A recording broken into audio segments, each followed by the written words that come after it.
Hello everyone, in this video I am going to talk about resisted exercise. This topic I have taken from the book Dina Gardiner.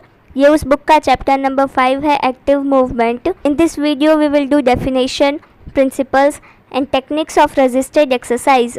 The force of resistance offered to the action of working muscles are artificially and systematically increased to develop the power of the muscles. जो हमारा working muscle है, therapist जो है वो उस working muscle पर opposite direction में force लगाना स्टार्ट करेगा आर्टिफिशियली एंड सिस्टमैटिकली, जिसकी वजह से मसल का जो पावर है वो इंक्रीज हो जाएगा. The principles of resistance, tension is increased with in the muscles by the opposing force or resistance and the muscles response by an increase in their power and hypertrophy. जैसे ही हम किसी भी muscle को opposite force लगाना या फिर resistance provide करना start करते हैं तो मसल का जो टेंशन है वो increase हो जाएगा, और जैसे ही मसल का टेंशन increase होगा मसल जो है वो response करेगा और उस मसल का पावर और hypertrophy भी increase हो जाएगा. As the increase in muscular development occurs in response to the increase in intramuscular tension, it follows that the application of the maximum resistance. अगर हम किसी भी मसल को maximum resistance provide करते हैं तो intramuscular tension increase होगा. intramuscular tension मतलब जो मसल के अंदर का टेंशन है वो increase होगा, और जैसे ही मसल के अंदर का टेंशन increase होगा तो muscular development होगा. muscular development means power and endurance of the muscle will increase. The resisting force applied to an isotonic contraction must be sufficient to increase intramuscular tension to the maximum.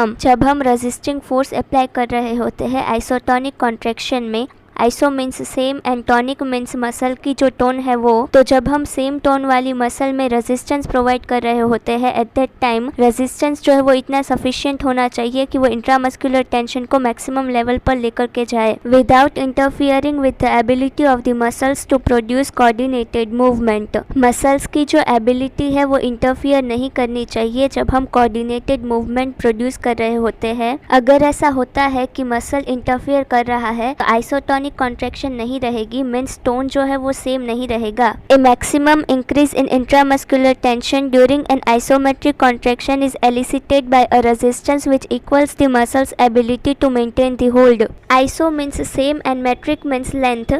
इसमें हमें muscle की length same रखनी है और hold को maintain करना है. ऐसा तभी होगा जब रेजिस्टेंस और मसल की एबिलिटी इक्वल रहेगी. जितनी मसल की एबिलिटी है उतना ही रेजिस्टेंस प्रोवाइड करना है. इसकी वजह से कोई मूवमेंट प्रोड्यूस नहीं होगी तो मसल की लेंथ सेम रहेगी और होल्ड भी मेंटेन रहेगा. There are 5 factors which contribute in the development of muscular efficiency. Muscular efficiency को डेवलप करने के लिए 5 फैक्टर्स कंट्रीब्यूट करते हैं, जो कि है power, endurance, volume, speed of contraction and coordination. Power develops in response to the application of the maximum resistance. जितना ज़्यादा हम resistance provide करेंगे उतना ज़्यादा power develop होगा, which is consistent with the ability of the muscles to overcome it. जब हम maximum resistance provide कर रहे होते हैं तो उसकी हेल्प से हमें मसल की एबिलिटी पता चलती है कि वो कितने ज़्यादा रेजिस्टेंस को बेयर कर सकता है.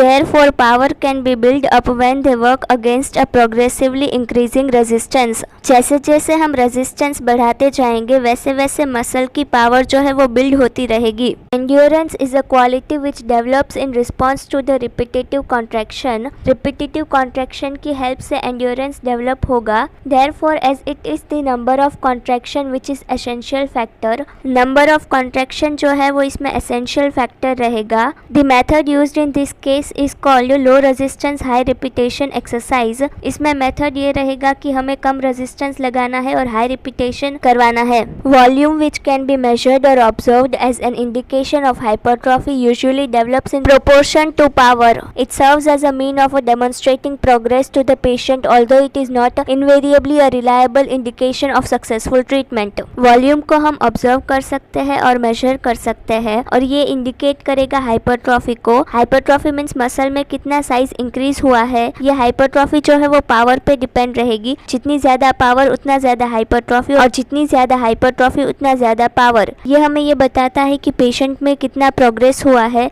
लेकिन ये एक फैक्टर नहीं है जिस पर हम इंडिकेट कर दे कि अब पेशेंट ठीक हो चुका है.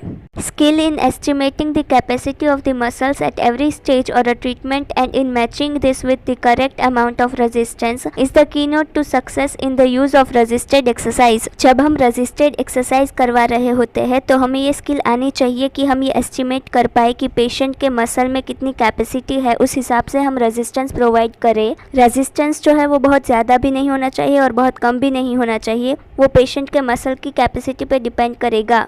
Technique of resisted exercise will do in another video.